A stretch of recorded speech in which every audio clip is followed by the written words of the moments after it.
السلام علیکم ورحمۃ اللہ وبرکاتہ۔ کیا آپ نے کبھی سوچا ہے کہ جب آزمائش آتی ہے تو انسان کا ایمان کس طرح آزمایا جاتا ہے؟ تصور کریں ایک خوبصورت ساحلی شہر جہاں لوگ خوشحال زندگی گزار رہے ہیں، لیکن ایک دن ان کی آزمائش کا وقت آتا ہے۔ مچھلیاں ان کے سامنے تیرتی ہیں لیکن وہ انہیں پکڑ نہیں سکتے۔ کیونکہ وہ انہیں پکڑنے سے منع کیے گئے ہیں۔ آخر ایسے کیا ہوا کہ ان پر اللہ کا غضب نازل ہوا؟ آئیے اصحاب سبت کے واقعے کو جانتے ہیں جو قرآن مجید میں ایک بڑی نصیحت کے طور پر بیان ہوا ہے۔ بسم اللہ الرحمن الرحیم۔ حضرت ابراہیم علیہ السلام کے زمانے سے دین حنیف یعنی خدا کے سچے دین کی تعلیمی سلسلہ ان کی دو شاخوں یعنی بنو اسماعیل اور بنو اسحاق کے ذریعے قوموں اور ملکوں میں پھیلا ہے۔ اس لیے ان دونوں سلسلوں میں شعائر اللہ کے متعلق یکساں اصول پائے جاتے ہیں، مگر حضرت اسحاق علیہ السلام کے صاحبزادے اسرائیل یعنی کہ حضرت یعقوب علیہ السلام کی اولاد نے جو کہ بنی اسرائیل کہلاتی ہے، اپنے زمانہ کے انبیاء علیہم السلام سے اختلاف اور جھگڑے کر کے بعض معاملات میں تشدد اور سختی کے احکام اور بعض معاملات میں ملت ابراہیمی سے جدا احکام کا بار اپنے کاندھوں پر ڈال لیا تھا۔ مثلا حضرت ابراہیم علیہ السلام نے اپنی امت میں عبادت الہی کے لیے ہفتے کے 7 دنوں میں سے جمعہ کا دن مقرر فرمایا تھا۔ حضرت موسیٰ علیہ السلام کے زمانہ میں یہود بنی اسرائیل نے اپنی روایتی کجروی کی بنا پر حضرت موسیٰ علیہ السلام سے یہ اصرار کیا کہ ان کے لیے ہفتہ یعنی سنیچر کا دن عبادت و برکت کا دن مقرر کر دیا جائے۔ لہٰذا حضرت موسیٰ علیہ السلام نے پہلے تو ان کی ہدایت فرمائی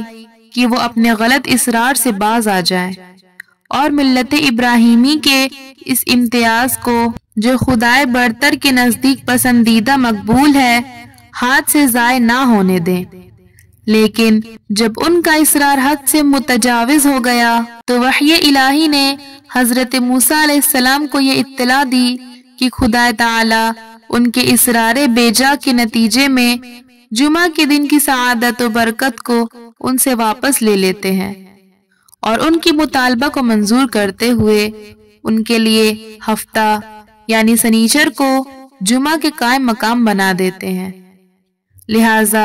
اب آپ ان کو مطلع کر دیں کہ وہ اپنے اس مطلوبہ دن کی عظمت کا پاس و لحاظ کریں اور اس کی حرمت کو قائم رکھیں۔ ہم اس دن میں ان کے لیے خرید و فروخت، زراعت و تجارت اور شکار کو حرام کرتے اور اس کو صرف عبادت کے لیے مخصوص کیے دیتے ہیں۔ بخاری کی ایک روایت میں آتا ہے کہ حضرت ابو ہریرہ رضی اللہ تعالی عنہ سے منقول ہے کہ رسول اللہ صلی اللہ علیہ وسلم نے ارشاد فرمایا، ہم دنیا میں سب سے آخر آنے والے آخرت میں سب سے مقدم ہوں گے، خصوصاً اہل کتاب سے جو کہ ہم سے پہلے گزرے ہیں، اور یہ یعنی جمعہ کا دن ہم سب سے پہلے ان اہل کتاب پر فرض کیا گیا تھا، مگر انہوں نے اس کے متعلق اختلاف ظاہر کیا اور ہم کو اللہ تعالی نے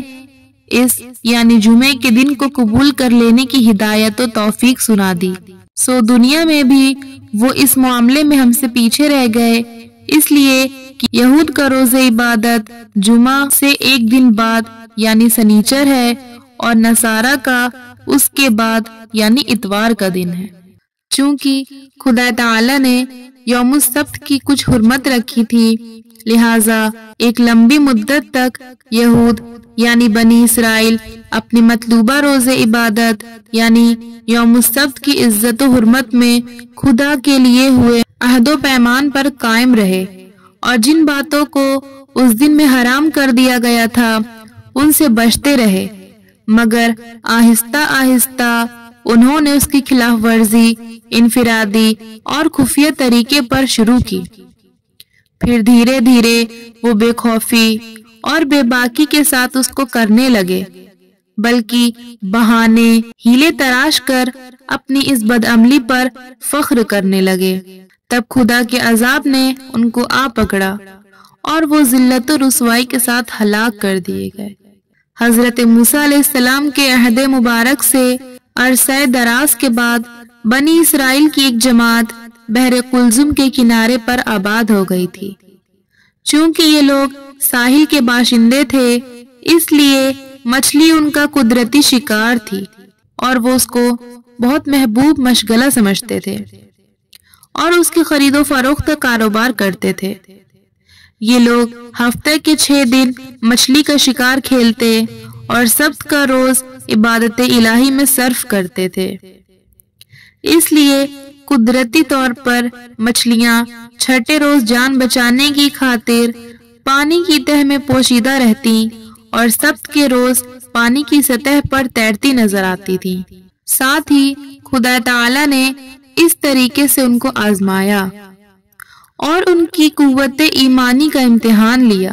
حتیٰ کہ سبت کے علاوہ ہفتے کے باقی دنوں میں مچھلیوں کا حاصل ہونا مشکل تر ہو گیا،